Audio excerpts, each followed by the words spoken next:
রাজবাড়ি bridge গেছি আমরা।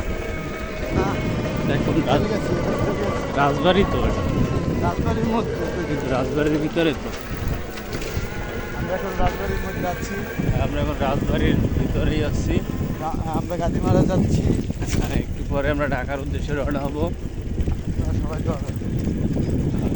দোস্তের জন্য সবাই দোয়া করবে। ইনশাআল্লাহ। জি, আমি আমরা বিদায় চিনে যাচ্ছি।